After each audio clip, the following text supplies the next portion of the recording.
soon. So get crazy.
James. Long time no see. Hello, Amoto. It's been a couple weeks, so it's good to see your face, and it's good to be back on with the Big Picture Pinball Show. Hello, AP. Got another exciting episode? Yes, and we apologize for being on a short hiatus. It is pinball show season, and yes, here at Marco Pinball, we try to involve ourselves as much as possible in as many pinball shows as possible. So we've been traveling across the country, and soon even up to Canada. Wow. To go visit Yegpin, which is coming up. Wow. Yeah. There's three shows next month. So, we have Southern Fried Gaming Expo in Atlanta on my birthday weekend. And then California Extreme in San Jose, California.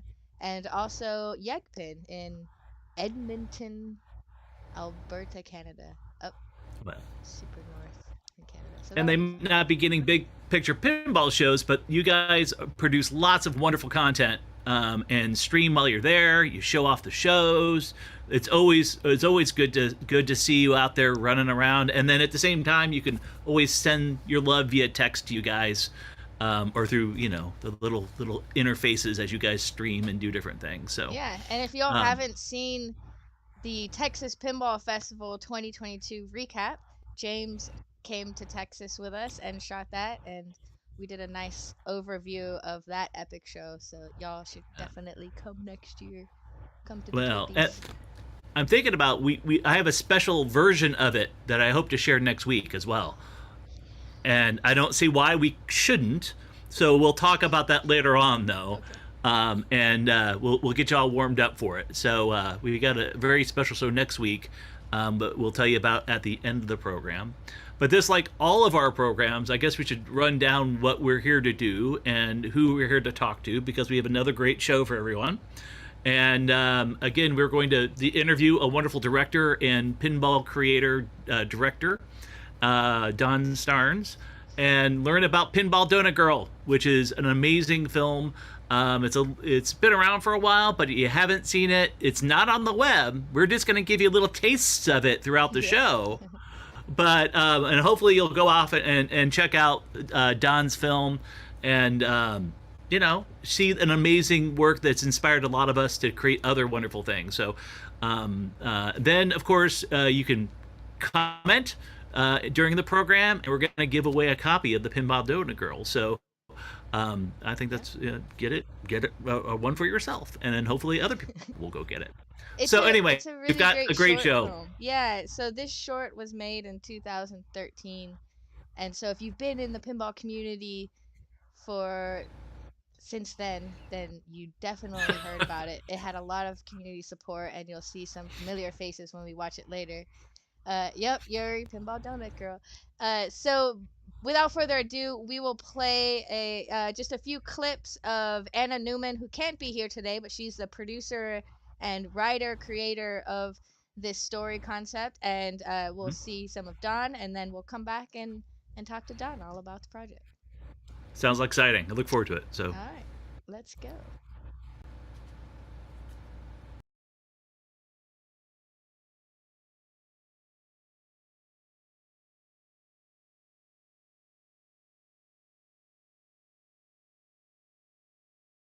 Filmmaker on Pinball Donut Girl.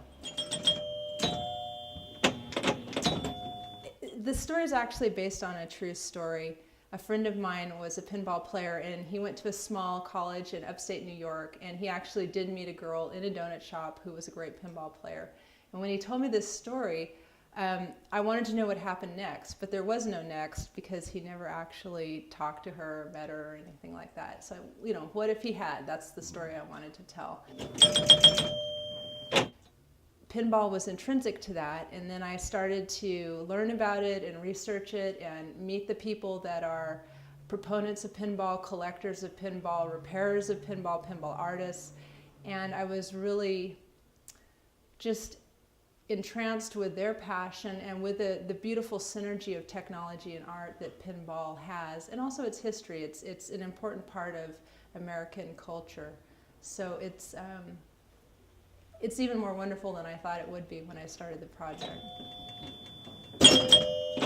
I've had amazing help from people in the pinball community, both financially and with things like this beautiful game. This belongs in a private collection, and the owner, TJ Breyer, has been really great, and he's come out and let us use his game. In fact, he's going to actually let us explode the glass here, believe it or not. I like the visceral quality of pinball. I love the artwork of pinball. I like the, from the really older games that have wood rails and stuff to a newer game like this that has, it's a bit more manufactured, but they still have a personal touch. I don't think it's a one or the other. I mean, they're complementary. They're not disposable objects the way some of the things that are made now are, and they have they require upkeep. They're not completely maintenance free, but there's that they change over time. They have a personality. It's pretty exciting, actually. I don't think that video games have quite as much of a individual quality, and the pinballs really do. They're really special that way. This is the largest project I've done to date.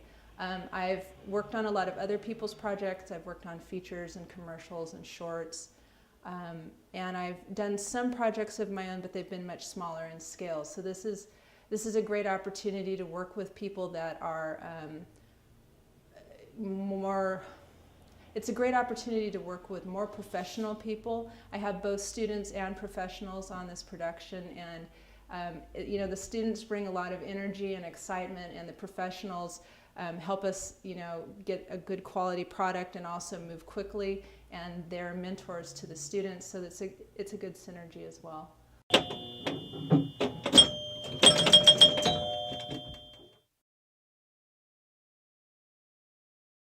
I'm Don Starnes. I am the director of photography of Pinball Donut Girl.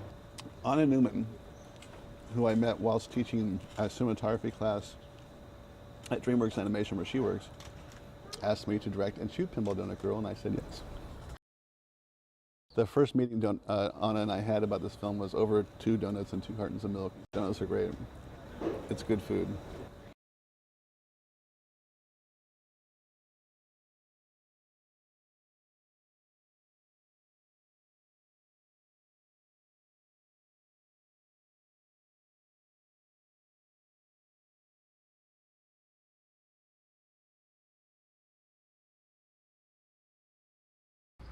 All right.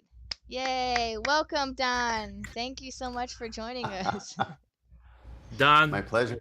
We see that Anna won your heart with donuts, and that's why you did the project. You were paid in donuts. You paid in donuts.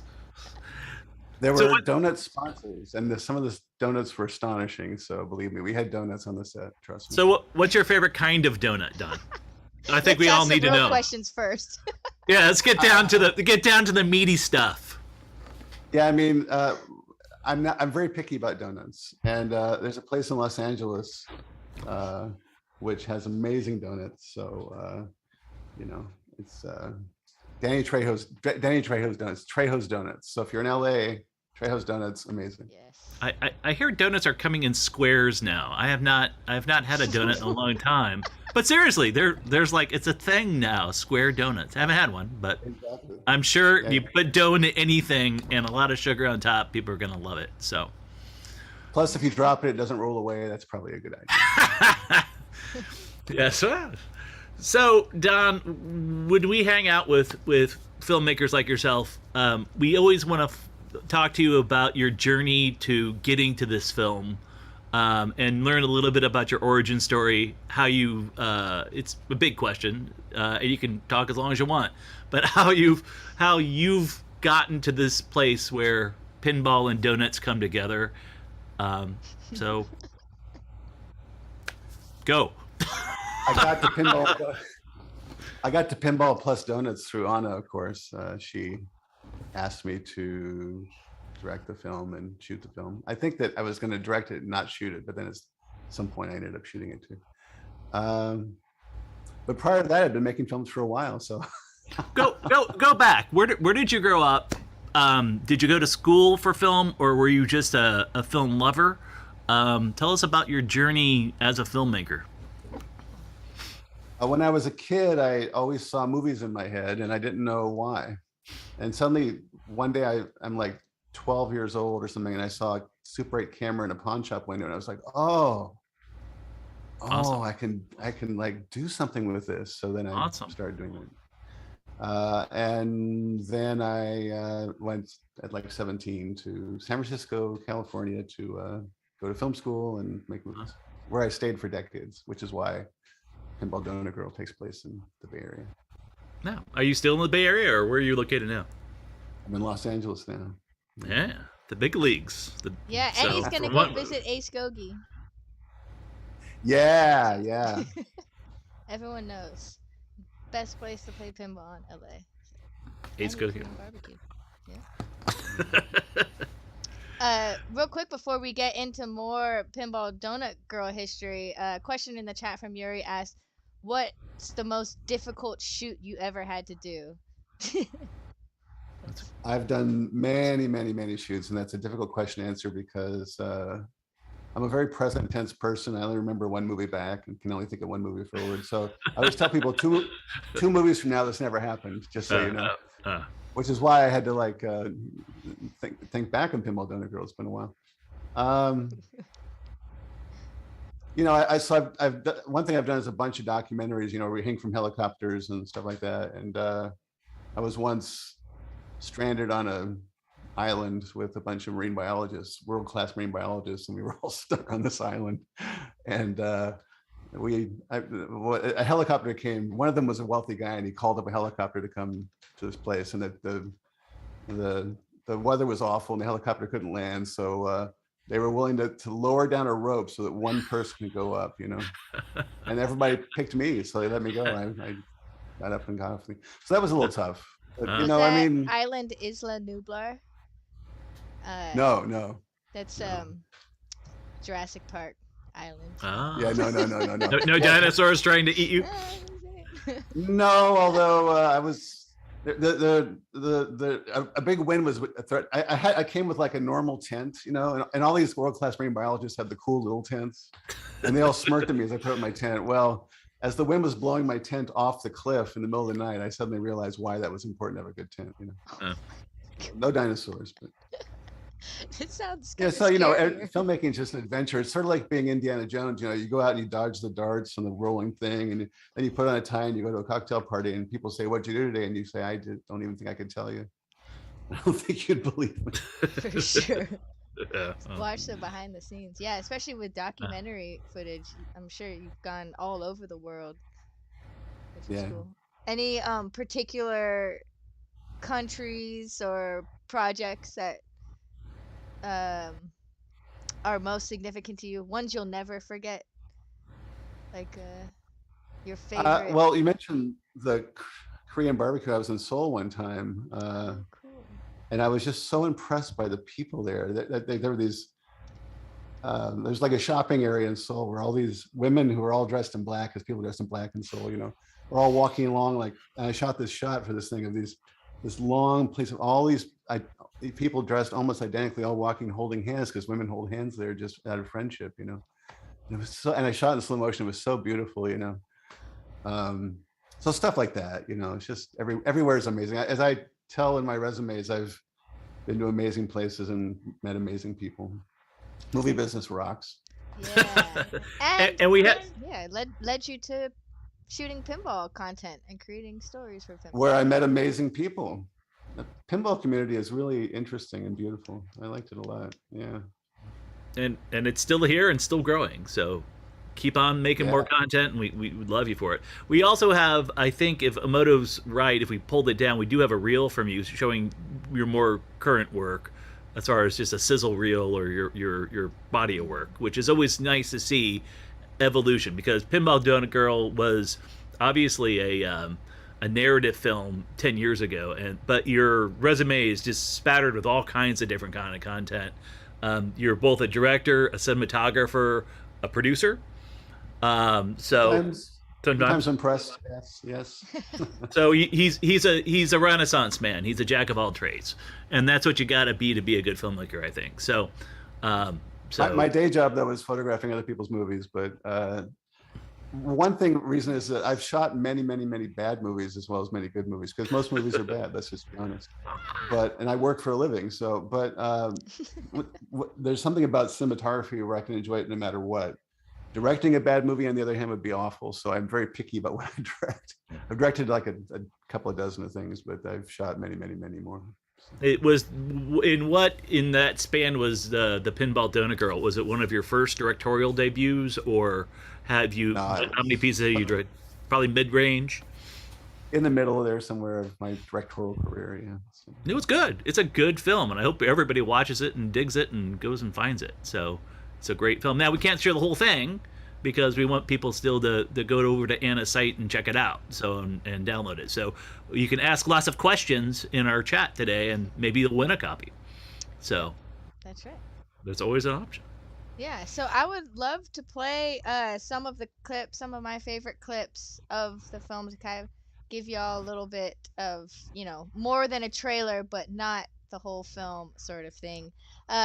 Don, can you give us like a brief synopsis of what Pinball Donut Girl is all about? There is a young woman who works at a donut shop / radio station, and I know that seems odd, but we shot in a place it's a cafe / radio station. So this place, it's basically modeled in a place that actually exists that we filmed in. So a woman that works in this place, she has this very sort of normal macho boyfriend, and there's this guy who's trying to pledge at that macho boyfriend's fraternity, who's just a nice guy. The macho boyfriend is not necessarily a nice guy, so problems ensue. And the main thing is, though, she's trying to save up money to get to a pinball competition. So she has a tip jar where people put in the tips, trying to. So her goal in life is to get to this pinball competition. And the boyfriend doesn't really care about her pinball thing. Meanwhile, the other guy supports her. So you get the idea. Nice. So. Awesome. All right, you guys want to watch some clips from it? Yay! All right, let's go. All right, we'll see you guys shortly, right after the clip. I'm Anna Newman, and I'm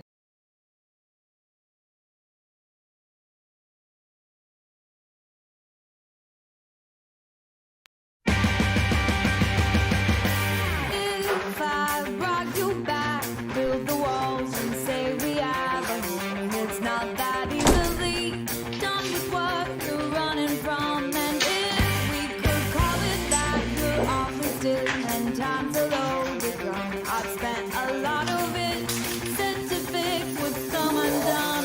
I've been waiting for the right time, but I know Morning breaks. why they do all the things they do.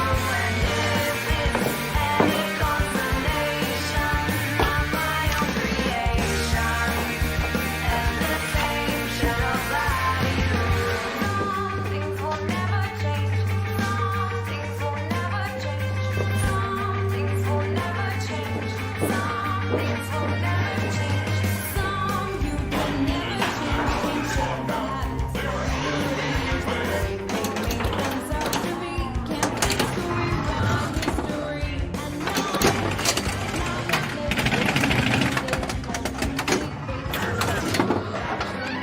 Morning, doll. Did you eat? Hey.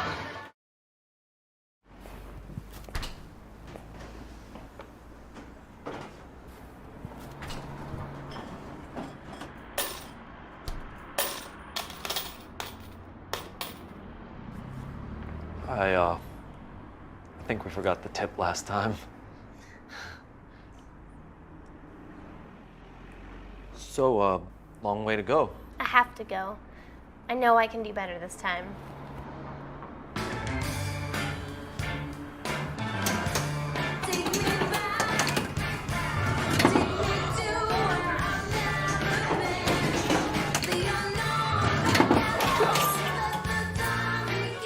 Your turn.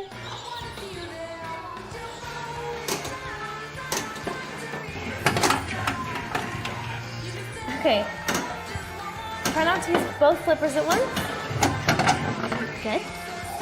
Now when it comes back, see if you can catch it here and then shoot it back.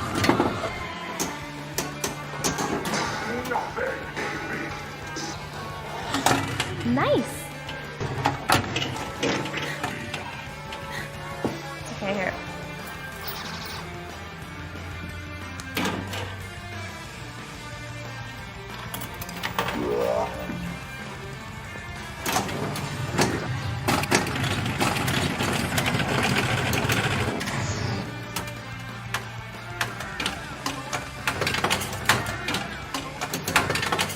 Pretty good. Shit.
was a little left y'all on a hanger, so I dropped the film website in the chat, so y'all can click that, and if you want, buy the DVD so you can watch the full video. The only place you can get it is on this website, I'm pretty sure, Now, and it's worth you it. have to want them wanting more. I know I want more. When we were setting up the show, I was watching the clips. I'm like, "Where's the rest of it?"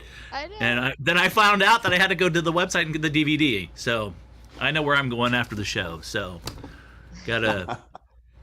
But And we have bumped 420 on Twitch saying that they were there in the Pinburg scene. So that's awesome. Y'all got to see a lot Wow. of cool pinball community people there. I recognize Bill Ung was sitting there playing. Uh, who else did we see in the background?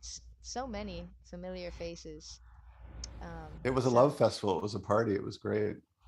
Yeah. that was cool. Where did you guys end up shooting that Pinburg scene?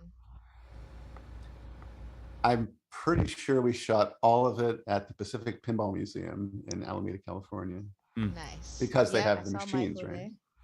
Yeah, he Yeah, made a yeah, cameo right. too. So, yeah. Of Awesome. course, we shot stuff in Pittsburgh, as you say, the stuff that shows Pittsburgh, but we couldn't like bring everybody to Pittsburgh for that. So. Right. So James, just to give you context and anyone else who doesn't know in the chat, she was trying to build up money to go to Pinburg to compete. So they had a cool Pinburg shot, but then shot it in San Francisco. It's a nice storytelling movie magic, so to speak. And I know a lot of people on Twitch are like, they've been to as many Pinburgs as they could possibly have gone to. Rest in peace. And they're probably like, what? Yeah. What is Yeah, this place? yeah. I don't remember anything there like that. there was But a it tip jar works there perfect in the to movie. get her to the tournament. So I guess that's the storyline or plot of the film. Yes, yes, that's right. Yeah, yeah. So she not only did she need the money to get there, she needed the confidence to get there. That's Right. and so the thing is that her one boyfriend undermined her confidence, the other one built it up. So it was Yeah. her There's decision even of which guy. no spoilers, but there's a scene where she's getting like this awesome score on Attack from Mars, and he tilts her game. Yeah. What? That's just. What a game. And we were talking Don't. about. We were also talking about donuts on the glass. There is a faux pas right away. We know, guys. You don't have to tell us. We know it's 10 years old. Come on. 10 years ago, Well, it was they were the standards were different 10 years ago. No, And no, 20 no. years Blame ago, me. there It's was my fault. ashtrays on the pinball machine. Burn marks of cigarettes.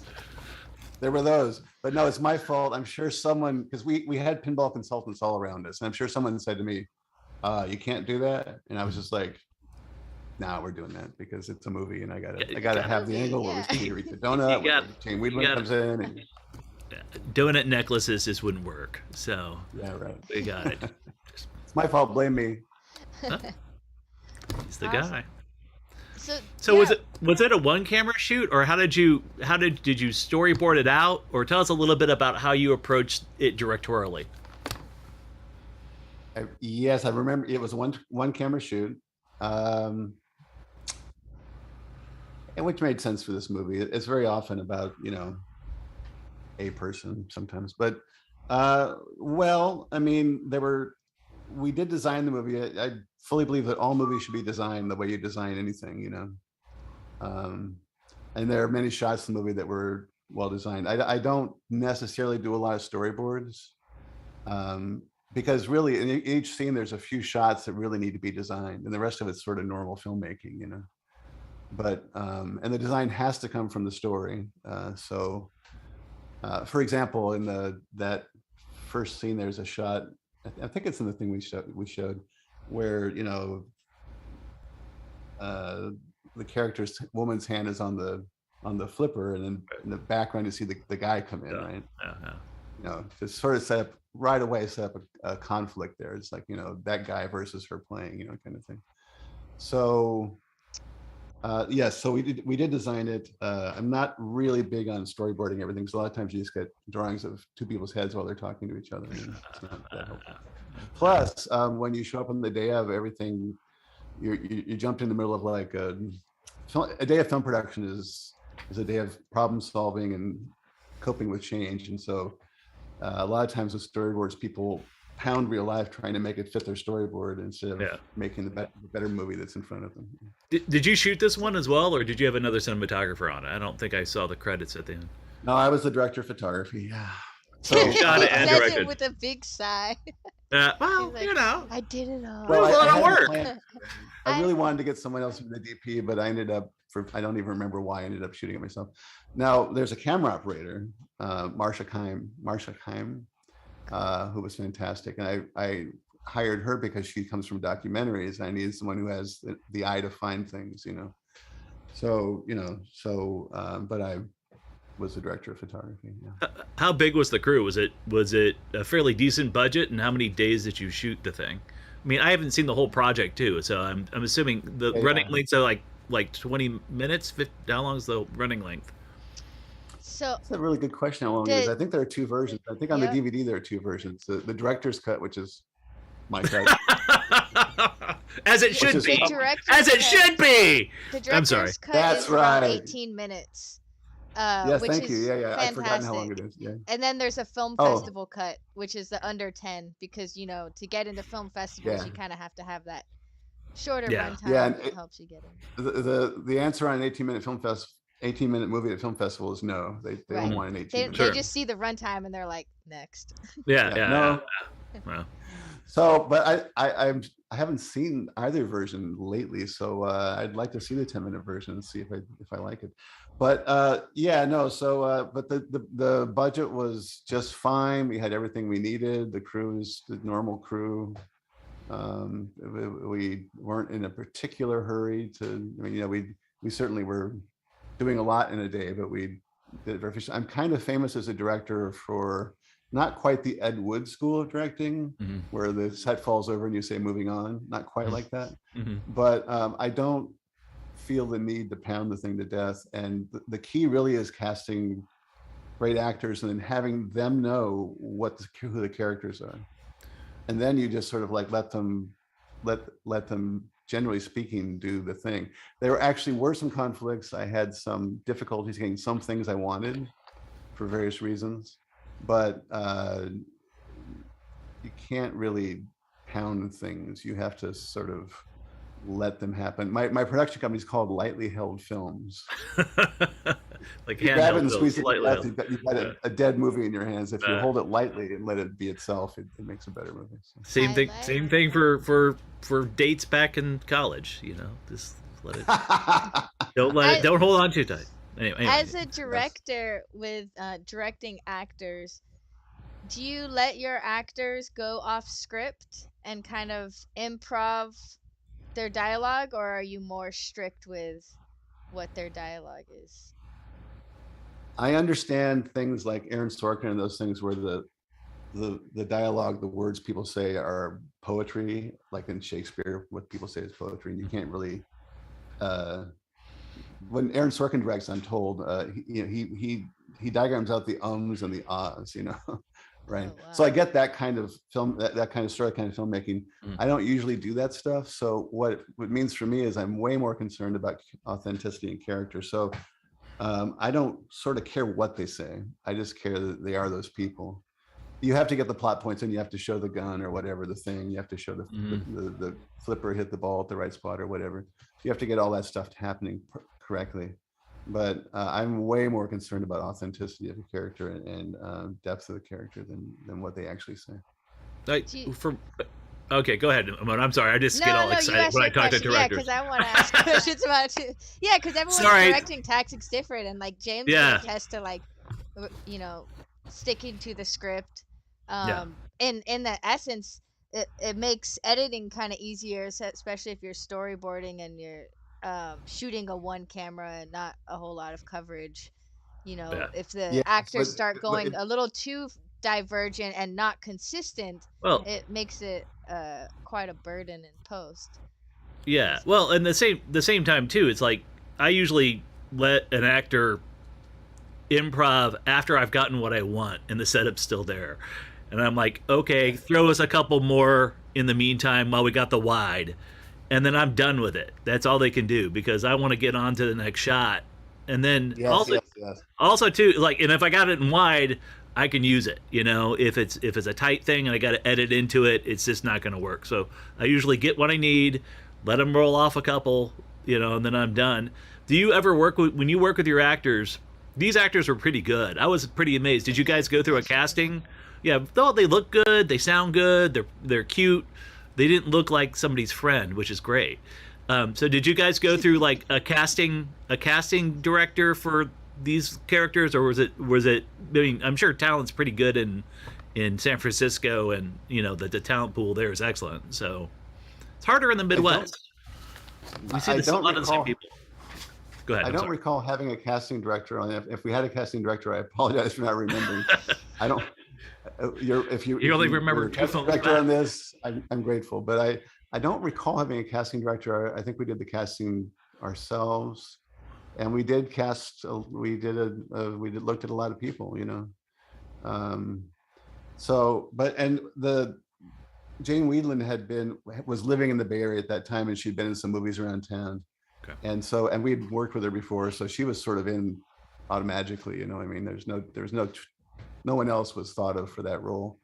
And then the other actors, you know, and the other thing about casting, as you know, is that you have an amazing actor, then they have to play with another actor, and if they just don't work, it's not going to happen with that amazing actor. You have to get another amazing actor that actually does work with the other actor. So it's a chemistry exam, is what it is. You know, casting is a chemistry exam. When you talk to your actors or you first work with them, I've noticed too, like when I work with people, that some people are really good at the first take, and then some people like burn out, or some people take a while to get going, and then they're really good. So I've always asked my talent, you know, when I'm working with them, do you feel good like in your first take, or does it take you a while to warm up? And then I always get their close-ups first. I always shoot like Yes. the wide, and then I always Yeah. go to the people that feel fresher. You know, I'm only gonna do one, and I'm done. I'm good. I'm studied. And there's always some guy that like didn't even like read the script, and you're like, dude, you're killing me. Just because you look pretty doesn't mean that you're gonna rock this. Anyway, I directed something how do recently you- where I had that problem. I thought, They're like, Yeah, I just, was just shocked, put the 'cause script right by the camera. It's fine. yeah, Like, yeah, on I'll their use my laptop. earpiece, dude. You're not, Yeah. you know. And the other actors, this thing I'm talking about, were trained TV actors who are really good at Hitting the line. picking up the balls, the juggle balls that go a little bit off, are able to grab those and stuff. But still, we were struggling. But no, I understand. Yeah, one of the things about doing an ensemble piece, anything with more than one or two actors in it at one time, is that they all have different rise and fall times. You know. Yeah. And you could have an actor that you know was really great, and the other one hasn't gotten to his or her take yet. You know, and that is probably the hardest thing about directing narrative films. You know, is trying to harmonize all those actors. When you can try to do it in casting, but it's pretty much impossible. You don't really know till the day of it. It's sort of like, you know, you don't know until your first child how the marriage is going. It's just you'll find out. at some Sounds point. like one of my jokes. That's a. That's Everybody, time. you like it. Or Anyway. you know, you visit a country, you'll figure it out after you've you know gotten a job there or whatever. So you know, there's no really way of knowing how things are going to go. And when you do this chemistry test, when you're testing, you know, you're sort of hoping that they'll synchronize because they're the way they work together, you know, the way their characters work together, the way the actors work together. But I have had many occasions in directing where we were like, oh man, that guy needs another take or two, but this guy was perfect. That's tough. It's really hard. And there's really not a good, I don't know what to do about it except for to try to get the person who was great in take 4 to still be great in take 6 when the other person's great. You know, Yeah. know what I'm saying? Yeah. How about Yeah. casting using Skype and not having the chemistry of the actual people in the room together? Do you have anything that you could, from your experience, do you have any way to work with people over video conferencing? Because that lag, I don't know. Have you had that kind of? The reason I had this problem I was mentioning on a previous film I just directed recently, or fairly recently, it was that problem I cast over Skype because it was during COVID. And I think it's just awful. I don't, because the bandwidth, I mean, right now I'm looking at your face on this machine, and I would much rather be sitting in the same room with you, and I'm sure you'd feel the same. I mean, the bandwidth of the wire is so thin that goes between us. Not much goes through it, and so the thing is, as a cinematographer and a director, my whole job description is taking the amazing totality of a person and trying to squeeze it into this thing, right? Yeah. In such a way that you feel as much of it as possible. So I get that science, that method, that art, but somehow the bandwidth of the internet is like 1/100th of that. It's just I can't imagine casting on a Zoom having being good. I know actors do self tapes and that's how they get jobs. All they can really do is try to have a good microphone and make it work through this ridiculous medium. I think it's impossible. I can't imagine casting any serious movie without having people in front of you. Interesting. We're like, dang. Moto, you got it. You got a follow up? Yeah, we were gonna gonna do cast our entire film using Zoom, and now we're both like, oh no. Living distance is COVID time. I'm like, he's got to have a secret to make it work. He's got to have a secret. Anyway. Good sound. If you're an actor doing self tapes, the sound is the most important thing. Right. Sound is the only chance you have, because the picture is not going to get any better, but the sound has to be really good. There's the wisdom of the show. So take that with you, filmmakers. Yeah, especially Always when have a good sound. director of photography is telling you the sound is most important. I have told many filmmakers that if the budget's low and it gets really low, fire me and get a good sound person. you'll be much better off. Right. Yeah, for sure. Yeah, absolutely.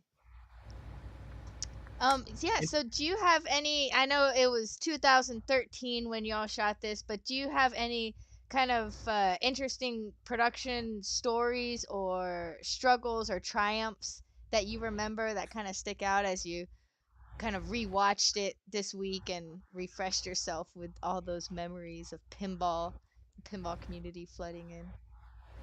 Many. Well, one thing was that it was like a love festival, as I was saying. Everybody who was there was just in love with pinball, but they loved the story too. I was just so impressed by how generous and kind people were, and the pinball folks were there like 110%. And we had pinball stunt players and so on, and I think so all the scenes where the actors are playing, the pinball is generally speaking being done by a remote controlled pinball expert. TJ Byers, right? Is that Yeah, so I think when we were talking about this, TJ Byers donated the games. So y'all know TJ. He's an awesome operator. That's right. Out Oh no, of so it's Bay Tanya. Area. But yeah, Tanya Kleiss is the Tanya was the stunt player. That's right. I was trying to remember who was who. But I remember the day of, we had some sort of idea where Tanya was going to lay under the machine and do this, Oh my gosh. And he was like, yeah, I can do that. I think he was like, yeah, I could do that. And then we were like, I don't think we're going to be able to do that. So, and we were like, oh man, what are we going to do? So I remember going off to do some DP thing, worrying about lights. And I came back and Tanya came in with this thing he had soldered together while I was busy doing lighting. He goes, oh, don't worry, I've got it covered. And he made a remote control for the machine, so it could be the distance of whatever cable he patched together away, and he could play the machine from this thing. And he was playing it, not even being able to see the play field. He's not even able to see. I don't know. I was just like, this man how is he doing this? This is amazing, but it worked perfectly. Love it. And then the actors, I think we disconnected the flipper, so the actors just pushed the buttons, Sure. That's how I recall it looks like the actors are playing, but really the actual buttons are being controlled. I believe that's how we did it, yeah. I think the buttons, the flippers were disconnected from the buttons, as I recall. I would never have thought to do that. If you're one of the actors watching this and you played Brilliant Pinball and I've forgotten, I'm sorry. That's how I recall it. Yeah, that was my shot. That That's was what I got. my death save. Yeah. Yeah. And particularly when we were doing all this stuff where the lens is inside the machine, which you'll see. That was definitely one of our experts playing, So you Those removed were the really glass cool and got shots. got inside too. Yeah, it's with the reflection of the glass, the noise. Yeah, it's shooting pinball games is a lot harder than it may seem. So, and now we have little teeny cameras. I mean, that's cool that we can get those down in there, but I There's shot a still- lot of pinball during this time because as we mentioned, we did this thing, we did some documentary stuff, we did several things, and I became like the expert of shooting through the glass of pinball. But you know, for the movie, we took the glass off, and we had a periscope lens, and which was on a, you know, whole big thing that's a big Right, jib arm big thing that rig. goes through and follows the ball and stuff. And we did find, you know, we had good. Oh, I think I operated on some of that. I think that Marcia and I traded off on that for some reason, operating on that. But it's hard following a pinball. You know, trying to chase It a is. pinball. It's so fast. It's non-trivial. It was fun. Did you Yeah. at that time have to put something against the back glass to keep the light from the black glass overpowering the shot? How did you handle the back glass? Yeah, when Or the was gla- there And the lighting. when The back lighting. glass. yeah, the back box of lighting of that? We always have a problem because that's always blown out. But I've heard now with the LEDs, there's secrets that you can turn them Yeah, you down can now, dim which them in the machine. would dim them a little bit. But I don't know you had that technology back No, then. You not just back had then. the. I recall that we probably used a polarizing filter to get some glare off the glasses. You know. Oh, that was- But and we may have removed some glass. I don't know. Can't remember on back glasses, but we certainly removed the glass on the Sure. tabletop. You know. yeah. And I'm using all the terms. I have no idea what these things are actually called. No. Close enough. We're all understanding, so that's all that matters. We're all here for you. So How many shoot days did y'all have? Don't you- recall, but I'm gonna go with 6 or 7, something wow. like that. So yeah, we only good. did like 3. We did like 3 pages a day, which is a pretty aggressive schedule, really, when you're doing a movie. You know, movies do 6-10 pages a day, but not this kind of movie. This movie has more moving parts in it than some of the movies. If you're doing 2 people sitting on the couch, you can do 6 pages. If you're doing this kind of thing, you need to. Yeah, you have really, like, even in the scene that's being shown now, lots of dynamic blocking, and I like the movement you gave your actors when they're talking. And a lot of times there's not a whole lot of dialogue in this film. It's a lot of like expression and feeling that you're getting from the actors' face, body motion, you know, where they're kind of navigating themselves in the scene. So yeah, it's really awesome. I've written screenplays and stuff. I'm not a big fan of dialogue. I like dialogue best when it's misleading, you know. Yeah, so much that's of the it best- is just that's the best way to their use eye dialogue, in my opinion. contact. You know what they're thinking, Yeah. or you start assuming at least, which makes it. I No. think we may have taken a red pencil to some of the dialogue. I can't remember. And Anna, if you're watching, I apologize for not knowing whether or not we used every word you wrote. But I do tend to prefer looking at someone's face and having the story there. It takes empathy on the part of the audience to know what that story is, but I'm sort of counting on that. Tell us a little bit about the process of meeting Anna. She was the clip that we played before in the very beginning of the show. She wrote it, she produced it, and then you guys teamed up, and she had you on to direct the piece, correct? And Yes. And tell us a little bit about how your relationship started, how she got you involved, how she got you interested, because you weren't a big pinball guy prior to that, from what I understand too. Right, But right. be honest, neither am I. Neither was I. I love the game, but I'm not. You know, Emoto's the one that reeled me in and said, you know, this is a beautiful thing. It's more than just the art on the glass. So tell us a little bit more about that relationship and how it grew out of this film, and what happened to you guys since. You guys worked on some documentary. You guys have pursued a career. Now that's all of generalization, so go for it. So I met Anna because she was in management at DreamWorks Animation, people that did Shrek and those movies. So and DreamWorks hired me to teach cinematography to the people who do animation at DreamWorks, because DreamWorks was trying to make their movies more cinematic. For example, when I was teaching them about lighting, and DreamWorks has a little university as one of the perks of working there.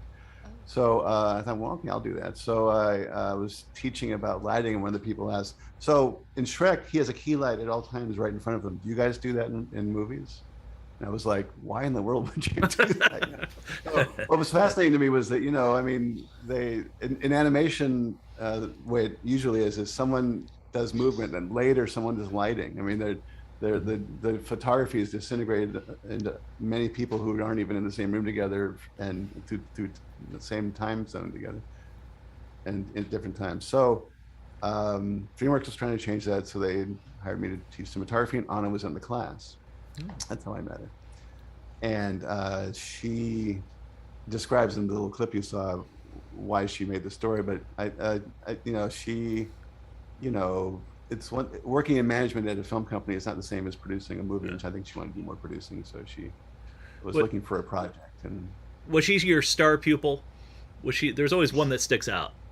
I have to say she was a good pupil, yeah. Okay. But DreamWorks, everybody there was very serious. I mean, I would show up and people were leaning forward, wanting to know things. It was great. Just as a later, DreamWorks did a movie called How to Train Your Dragon, where they hired Roger Deakins to be the DP, and I was like, oh, great. I was softening him up for Roger, and I saw Roger at one point. I told him this. I said, Roger, I softened up DreamWorks for you, and we thought that was funny. Oh. Anyway, so yeah, that's how I met on, and. I was impressed by her making this film. Yeah. So did she approach you after, like, hey, you're a great teacher, I have this idea, I'm going to produce this thing. How did she approach you on it?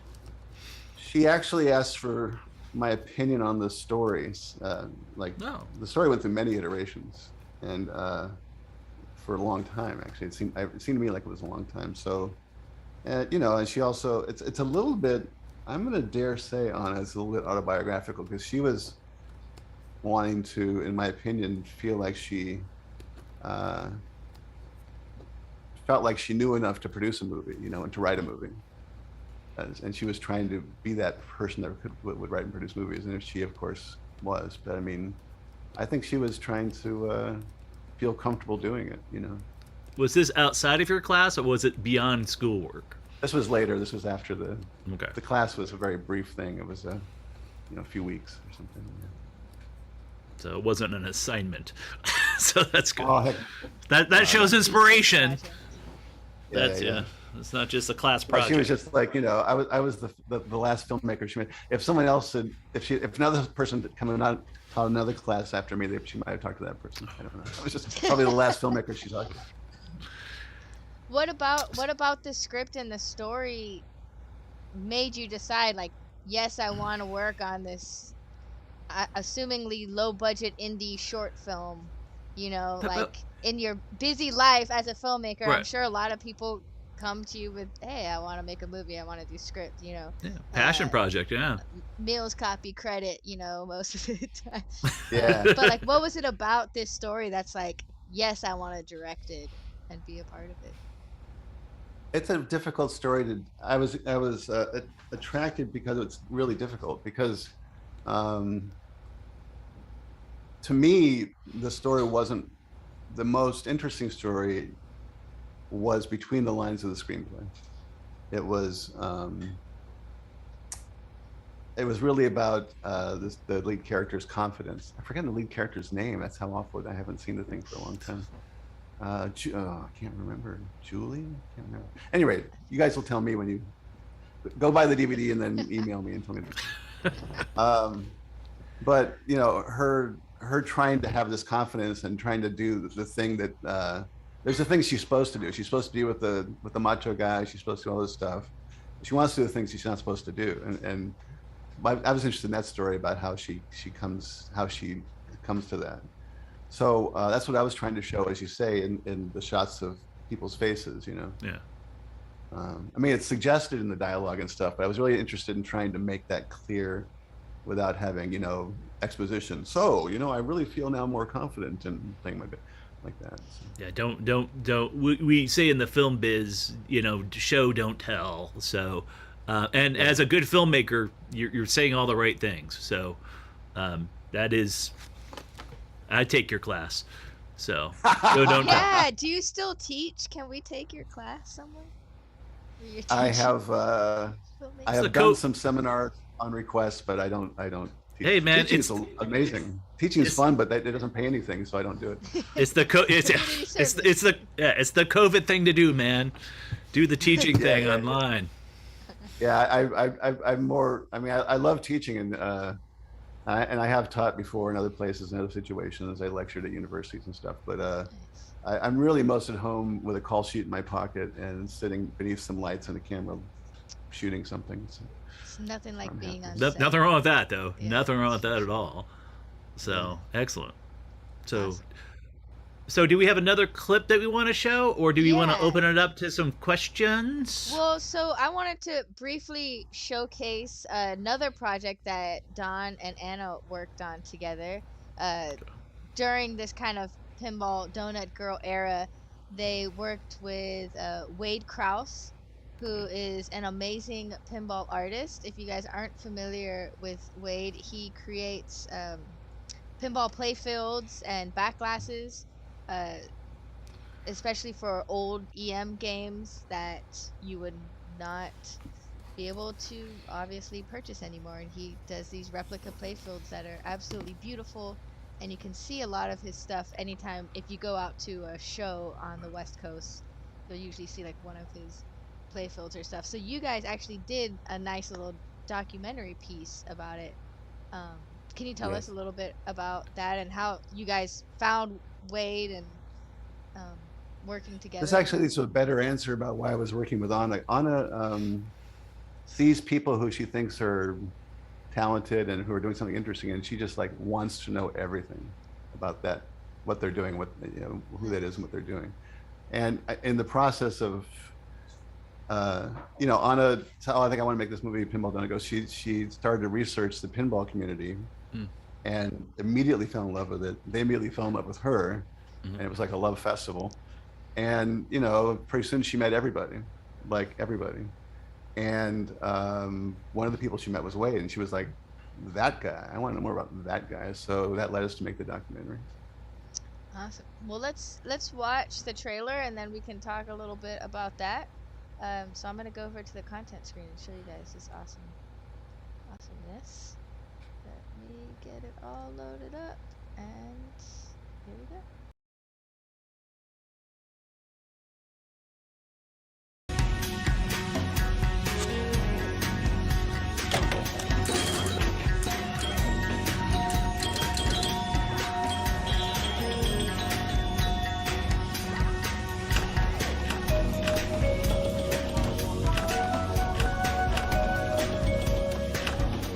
I heard that there were people out there that were doing reproduction work for pinball, and I took it as a challenge to do a glass and eventually work my way up to playfields.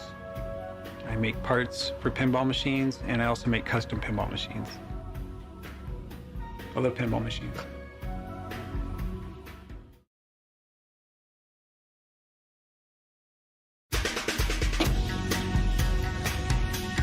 That was a short one. All right, we're back. So that was a short little trailer. This documentary actually does live on that DVD. It's like a double feature. You can see the Pinball Donut Girl DVD that you can get on their website.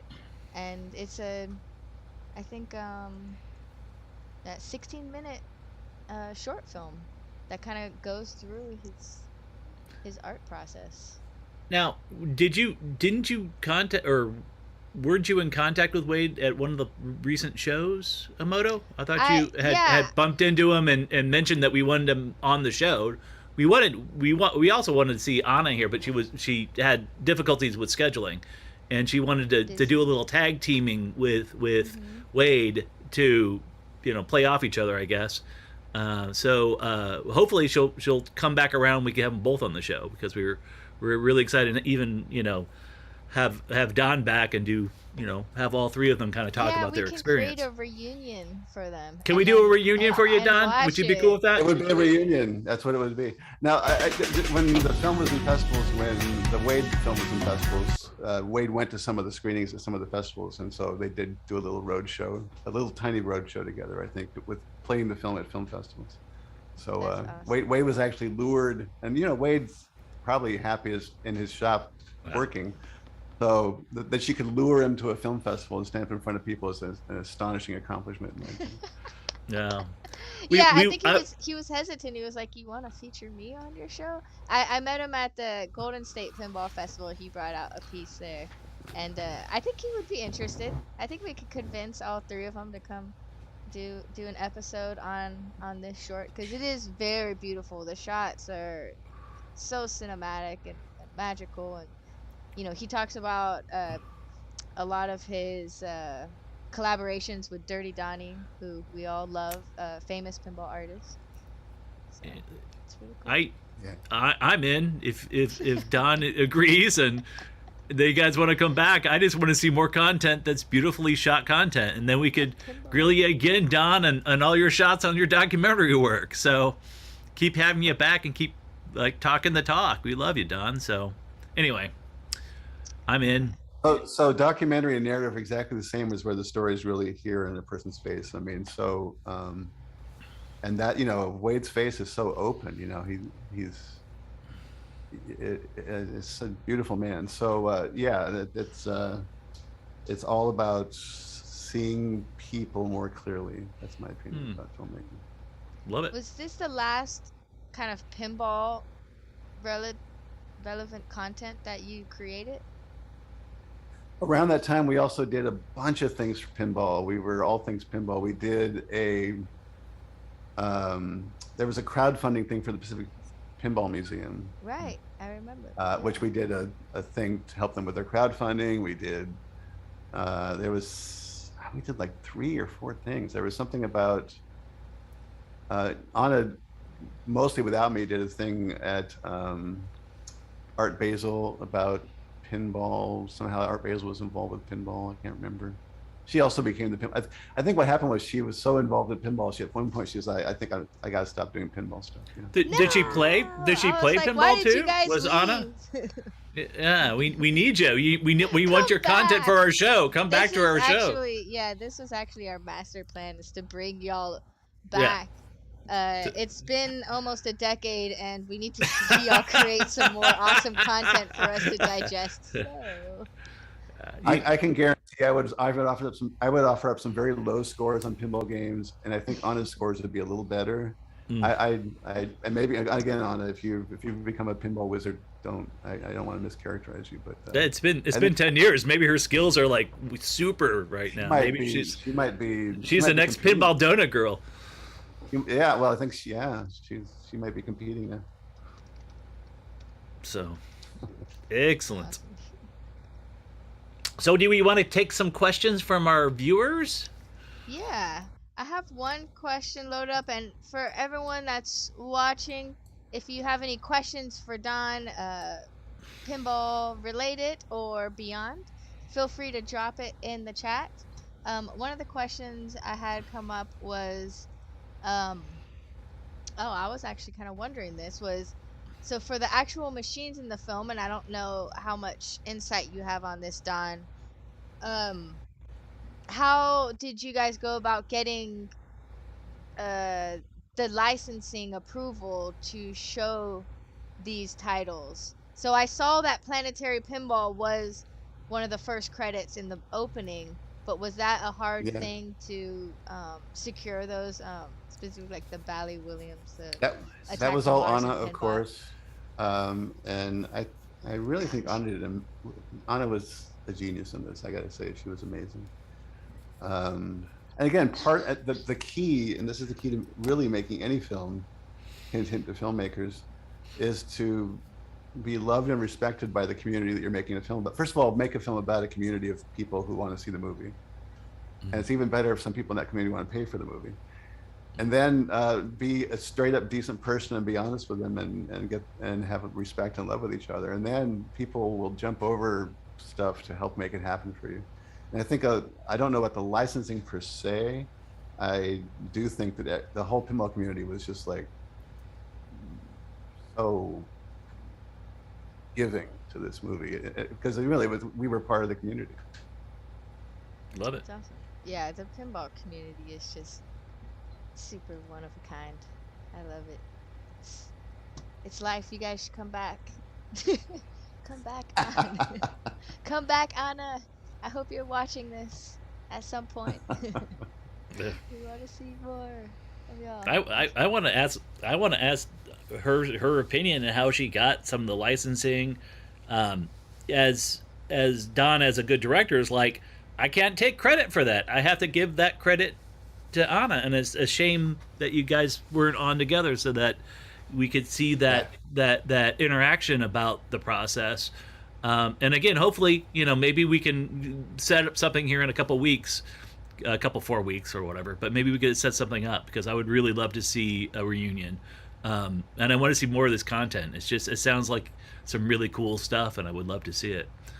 Even the little piece from for crowdfunding could still be an amazing piece of art. So, love to see it. Yeah, absolutely. Good cinematography is good cinematography.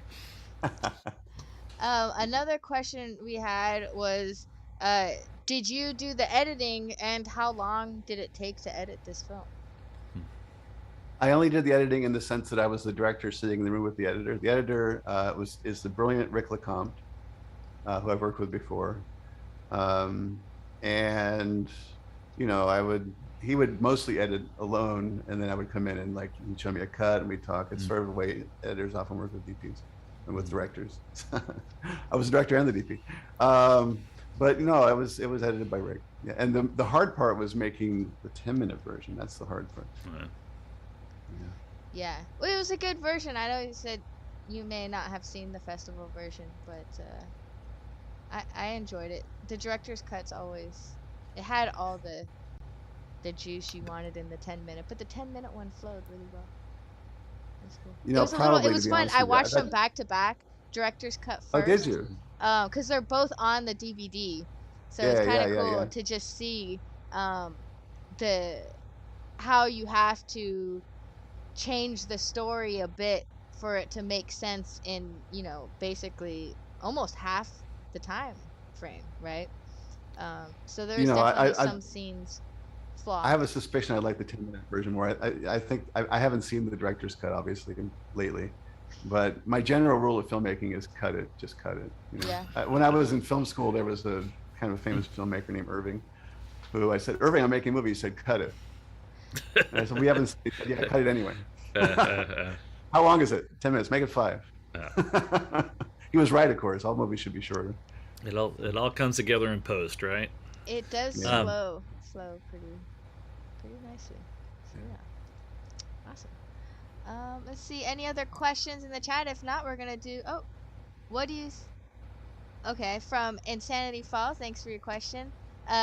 What do you think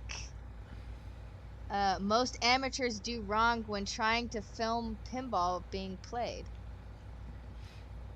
Ooh, Good question. I haven't seen amateur pinball movies much, although I've seen some YouTube stuff.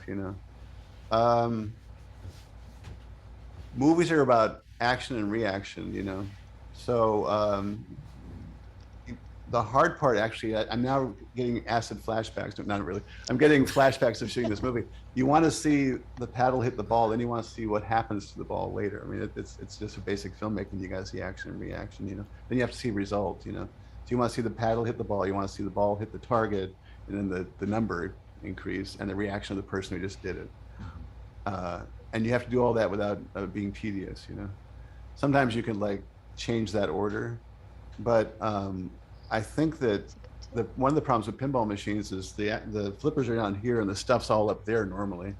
So trying to get a shot of all that where you see all that and have it mean something without turning into noise, because all the little parts become small little pixels on the frame. Yeah. I think that would be hard to do. And as I recall, that was a serious consideration of mine in photographing Pinball Donut Girl. Did you have a full As you can see, we production tried to day chase the ball. Yeah. I'm sorry, we put the lens inside and tried to chase the ball around, and that was really hard. But in a way, you sort of have to do that. You have to show where it goes and what happens. It's very difficult. How'd you keep it in focus? Because getting a camera down that close, you said you were using a lens on a tube of some sort. What was the technology you pulled that off with? Because that's 10 years ago with technology too. Yeah, it's a periscope lens. They still have them. Yeah. So they had to get the lens far away from the camera. And so the camera's up here on the jib arm probably. And then there's a little L-shaped thing with the lens down here so we could run around in the machine. And they're cinema lenses. It's you know, they're not this, they're regular cinema lenses. So it's, the main problem we had was really, it was, one of the things was we were shooting in beautiful machines and we did not want to damage them. So we're running this like lens, which is expensive, around an expensive pinball machine with this steel ball that wants to destroy everything. So that's Fly out kind of terrifying. Yeah, fly out with the glass off, fly towards. I think there were two occasions in Pinball Donut Girl where I did the operating because I wanted to be responsible if something bad happened. So that was one. One was there were several shots inside the machine where if we broke the lens or the pinball machine, I wanted to be the one that made it happen and not the operator, who I didn't want to get blamed for. So we did a few of those shots. And there was a shot in the movie, I'm not sure it's any of the clips, where one of the characters throws something at another character and it breaks the back glass on a pinball machine. Yeah, yeah, I just heard about that. I mean, still something I need to see. That's an effect. It's pyro. We blow the glass with a little explosive, right? So. Oh, really? That's how you did it? Because I was gonna ask that. Yeah, it's pyro. So. Was it real glass or was it the breakaway glass, like candy glass? It was real glass. Yeah. You know, it was real glass. Yeah. Because the breakaway glass doesn't look the same. I wanted it to look. You get the little shattered. Yeah. So. I told the camera, I said, do you want to the camera, you want to do this? And she was like, nah, I'm not getting in front of an exploding thing. No, thank you. And I was like, you're really smart. So, and I said to all the actors, okay, we're going to do pyro here. And I would really love, as a director, to have the shot of the pinball machine with a character in the shot that reacts to the thing blowing, right? Is anybody dumb enough to do that? I didn't put it that way, actually. Is anybody willing to do that? And this one actor said, yes. And I was just like, you are astonishing. So, I mean, the thing was we put him behind, so the explosion was going away from the actor. So I don't believe the actor was ever in any danger, otherwise I wouldn't have done it. But still, I wanted someone to feel comfortable doing it. And you see in the movie that the thing happens, there's a person in the back going, you know, in slow motion, you know. And so there I was operating, you know, and I had the protection we always have, you know, but for pyro and stuff. But those were the two times when I think I grabbed the camera because I didn't want to put someone else in danger. That's nuts. That's a story, man. Excellent. All movies. Pinball stunts. All movies with pinball machines. The pinball machine. There is a pinball machine that gets broken. I think it's like a movie trope, or we should make it one. I don't think it's ever officially, but if there's a pinball machine in this movie, it has to break. Glass has to shatter somewhere because it's just so like dramatic and heartbreaking. Well, that's the thing. It's like this person destroyed their dream, you know. Yeah. Exactly. It's such an important thing, and it just to see it get destroyed is just pulls on those heartstrings. Yeah. And also the two characters, Jane Weedland's character and the protagonist character, got to, you know, bond over that broken machine. Yep. Jane Weedland, by the way, is brilliant. My biggest regret of Pinball Donut Girl is I was so busy I didn't have time to get to know her better. And I would love to do a feature with Jane as the lead because she deserves it. She's been in big movies and had big parts before, but she deserves a movie where she's on the screen the whole time.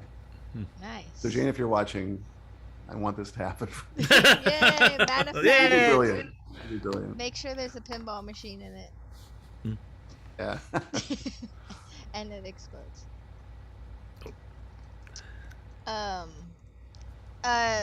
Last question I have. Hey Joel, welcome. Joel is another filmmaker that has been on our show. Asked, have you ever been to Donut Man? I can never know if he's joking or if that's an actual place, but I figured I'd ask it. There has to be a place called Donut Man. There has to be. There's a Donut Girl. Yeah. So a place called Donut Man. He was just waiting to see James's reaction, I think. I have not, for the record, been to any place called Donut Man. Me neither. Burning Man, Donut Man. Yeah. Awesome. So what's next for you, Don? Are you working on any cool projects now? Always. I've just wrapped shooting a short film yesterday, and I work mostly. My day job is as a DP. I did direct something last fall, which is still in post-production. So, but Yeah, always working, always doing stuff. It's brilliant. Yeah. Awesome. So did we queue up the reel for so we can get eyeballs on his other work outside of Donut Girl? Did you download that? Yes. Okay. I have that. Can we play that so we can and then come back around and see if there's any other questions, and then we'll do our giveaway. Okay. Yeah. Absolutely. Let's go to the reel right now. So this is Don's DP reel. Here we go.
Go.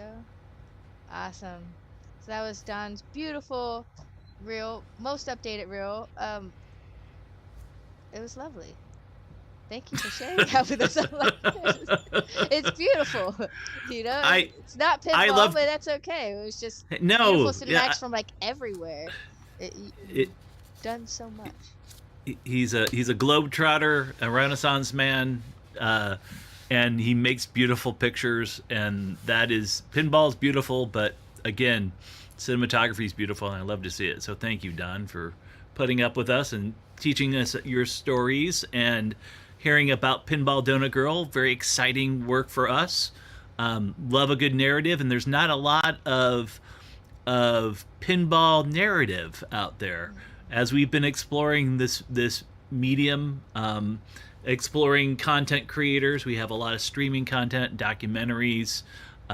We have some stories, but nothing as cinematographic and as beautiful as what you gave us 10 years ago. So we hope to see more of that from our filmmakers out there, as well as we hope to contribute, which we'll talk about soon. So nice segue.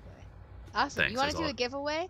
Let's see who will win their very own copy of Pinball Donut Girl and Pinball Artist Wade Krause. And a lot of extra features on the DVD too. It's pretty cool. So I'm going to pull up our little fancy wheel right now. The odds are good for y'all. Alright, there's my little fun cheesy wheel. I'm going to go ahead and spin it and see who the winner's going to be. we definitely need sound effects for the deet, deet, deet, deet, deet, deet of the wheel. I think there are sound effects for it. Are they on there? I can't. Joel. Yay! This Joel! is great. Yay! Joel, congratulations.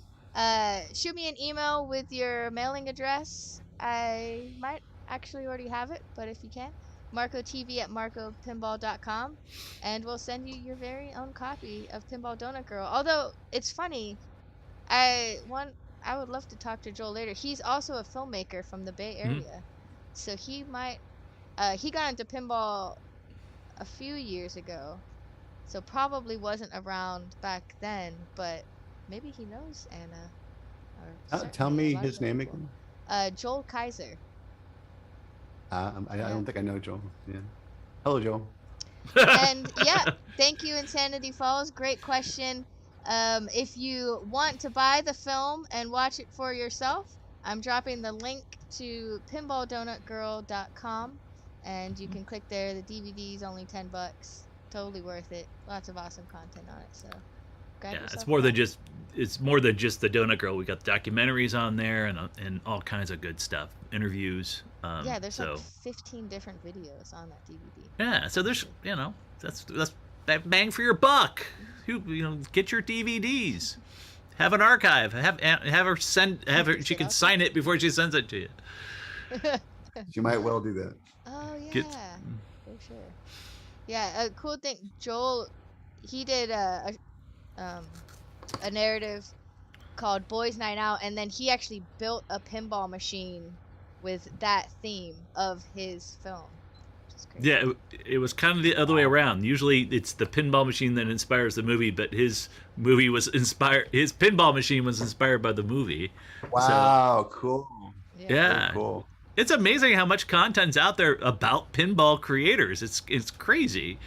We're on episode what? This is our 15th for our second season. So that's Oh yeah, there's sorry. Popcorn going on. Landfill was the name of his movie. Sorry, Joel. oh yeah. He's writing Well, me hate mail now.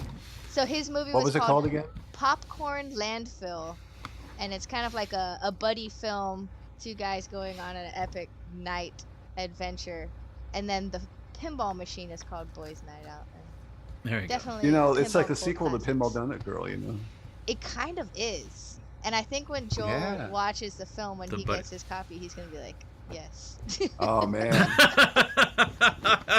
There's synchronicity Really going on. appreciate it, I like yeah. that filmmaking pinball bond. Joel, contact me. I want to see your movie. Yeah, see, there you go, Joel. There you go. And we have your website too. I'm gonna drop it in, so if anyone does want to contact you or see more of your work and follow along, they can go to donstarnes.com. Yeah, maybe you guys can collaborate since we need you to make more content for us, Don. Yeah. I We love love it. your storytelling techniques, and your cinematography is beautiful. So Yeah, thank you. Don, Hopefully you're an we, inspiration to all planted a filmmakers. seed So thank you. in Thank you. there for you to make another pinball. This is- All right, I'm done. All right, well, thank you so much, Don. We're gonna go ahead and let you go. Thank you, everybody, for joining us. I'm gonna cut to yay. Thank you, Don. you. You gotta.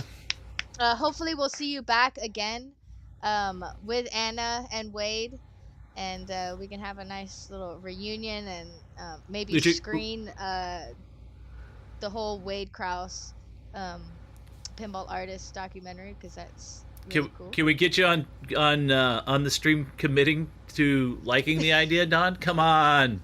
Yes, I commit. Oh yay! So it's like the Kermit wave, like yay! He just kind of waves his hands in the air. Yay! He's a Muppet.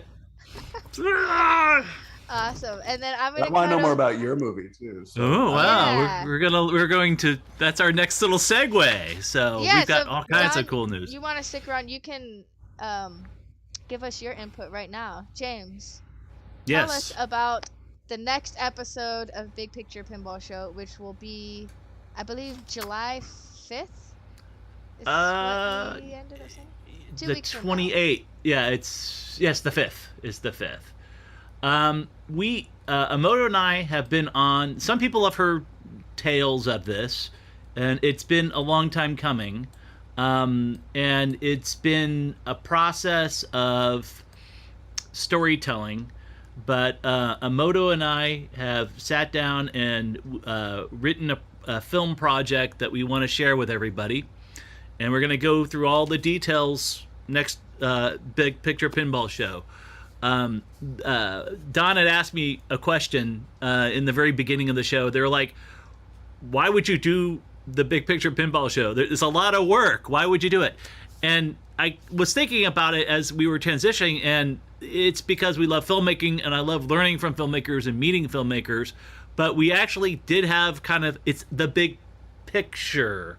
We have a big picture in mind of creating more pinball content for you guys.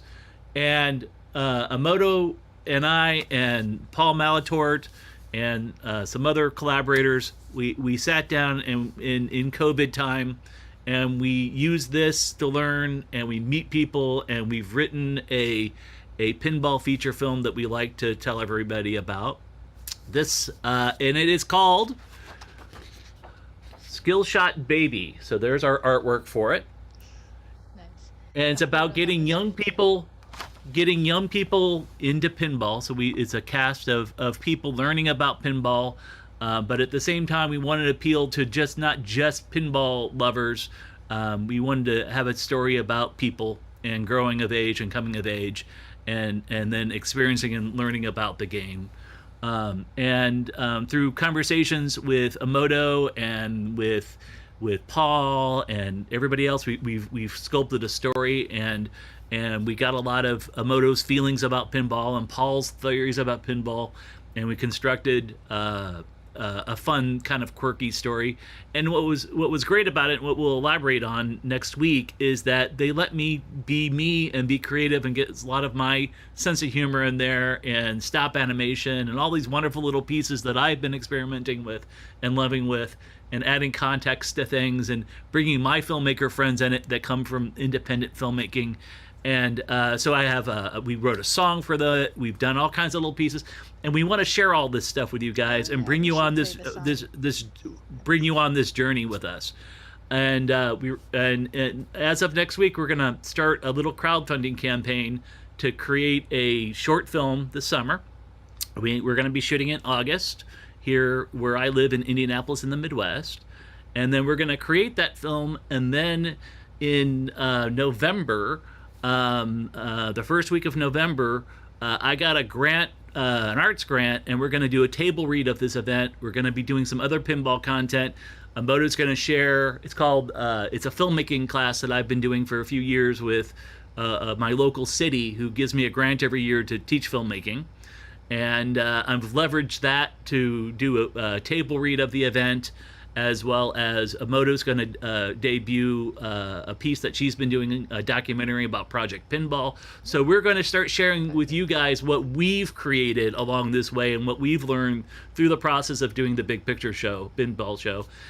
We want you to participate and help out. So we're going to take you on this little journey. We're going to teach you about the process. We're going to take you on set. We're going to walk you around, but we want the pinball community to be a big part of that. And we'll walk you through the process. So next Big Picture Pinball show, one of the things that we want to do is share with you guys some of the premiums that we've created along the way too. So we want you to contribute to our film to help us get some of the pieces made, so that we can promote the film, get a bigger budget for our larger project, so that we can have a real cast, real crew. We'll teach you some of the hardest parts about filmmaking, which is fundraising for independent film. So we're going to try a path, and we're going to see if it works, and hopefully we can get more people excited about it to do and to give us what we need to make the bigger project. But we want to do a proof of concept short, which we're going to do, which I think it'll be really cool. And Emoto and I can share some of our creativity as far as how we create together, and really do something cinematographic for you guys with a story. And that story will be based upon the larger feature. So I have so much to share, and next week we'll kind of script it out a little bit. I'll ask some questions back and forth. It'll seem organic, but we have so much to share, and we'll get it out to share it with everybody. And we want to talk to you a little bit about what our premiums are, because I think half of the crowdfunding thing is just getting cool stuff to you. Like we've got posters and 3D things and tokens and you know, cool flash drives that are made. We've created so much cool stuff to share with you on these different tiers of premiums. So I'm just aching to share the stuff with you. So I better be quiet so I don't spoil it all. But it's really cool. So, Don, thank you so much for being a pinball enthusiast and sharing with us. I hope to see people here in a couple of weeks. We'll have press releases coming out through Marco Pinball, our wonderful sponsors and good friends. And we'll try to get the word out about what we're trying to do. And hopefully we'll have you all on board. And then we'll make a movie. And then you can see what we're creating and be part of table reads and all kinds of cool stuff. So, and we're going to stream it all to you. So. That's our plan, Stan. Does that make sense? Yes, it makes sense. It's been my lifelong dream as a filmmaker to make a pinball movie. I guess, well, I'll take that back. I've been in the pinball community for about 8 years. So since then, I'm like, yes, there needs to be another pinball feature film. I mean, there really hasn't been one since the 80s. And it's crazy. We are actually lucky enough to have what was it, the Duff brothers? Oh snap, the Roger Sharp movie. So if you guys haven't heard about the man who saved pinball, there's another feature film about legendary Roger Sharp, and they're in post-production, and that film looks beautiful. It's a biopic about Roger Sharp's life and his contributions towards pinball. They just wrapped in post, and that was our last episode a few weeks ago was with Roger talking about that project, and he's agreed to read our script and is giving us feedback and notes. Giving us notes, we want to make sure that the film will just always show a positive light of pinball and the pinball community and really what pinball does for us all. That's a community too. Yeah, I mean, how it brings us together, how it builds up our, self-confidence, and I owe so much to pinball, and the community. So it's our way of trying to give back and kind of share that with others, and maybe they'll get inspired to go out and find their local leagues and stuff, and people that are feeling alone out there. Come join the pinball community. We're all a bunch of weird introverts just wanting to be friends, and it's hard to make friends, but it's easy over a pinball machine. So thank you everyone in advance for being awesome. And the pinball community too is a lot of older people too, because the heyday of pinball, it was in the 80s is really where it hit its height, and it's coming back as a hobby, and we want to share our love being older with younger people so that pinball doesn't fade away and that it's here. I mean, Pinball Donut Girl was 10 years ago when it was still at its height, but now, it's made a comeback, but it ebbs and flows. And we want to make sure there's a generation of younger people that can identify with it. So the characters it is a coming of age story about coming of age and starting and learning the love of pinball. And just falling in love with it. So I love the movie. I think it's great. I love our characters. We've worked really, really hard on it, and it's very honest and very legitimate, and it has a good arc, and things are good. All the arcs are excellent. So I'm thrilled about. I wrote the damn thing. So says the writer. It says one of the writers. I'm one of the. I'm ever. Yeah. Well, you got to be proud of your shit. So, but at the same time, Emoto, we have 3 writers, some excellent writers, and we have so much feedback. We've had actors, table reads, we've had all kinds of cool stuff to evolve the script, because it really was an evolution over the past year and a half, and it wasn't a simple, sit down and crank it out. We had to learn a lot, and we had to experience a lot. Like Emoto really brought her I want to say brought your perspective as a woman coming into pinball, and making sure that all the characters that were women-based characters were honest and legitimate. And that's not something that I could put in there. I could generalize, but Emoto brought a lot to it, and so did everybody that contributed. We listened, we processed. Some things didn't make the cut, but but a lot of the honesty did. So I'm very proud of what we've created, and I think everybody else will be once they see it and experience it. But unless we get it out to you guys, it's not going to be there. So we have to keep pushing forward and get this out to the world and try to get you guys interested to be a part of it. So we want to share. And I probably just we just cut this part of the show off, and we just showed this part, and we're done. We're done. I've already gotten through the whole thing. I So know, it's supposed to be one I'm sorry. sentence. It's supposed to be. Yeah, I'm sorry. I'm just so excited and built up about it. Sorry, Don. I don't mean to pull it. So I'll trim this part of the show off. No. I have the power of the edit. I get too excited. Awesome. Cool. Well, that'll be in 2 weeks, y'all. And until then, see y'all next time. Thanks again, Don. Bye, guys. Great. All right. Goodbye.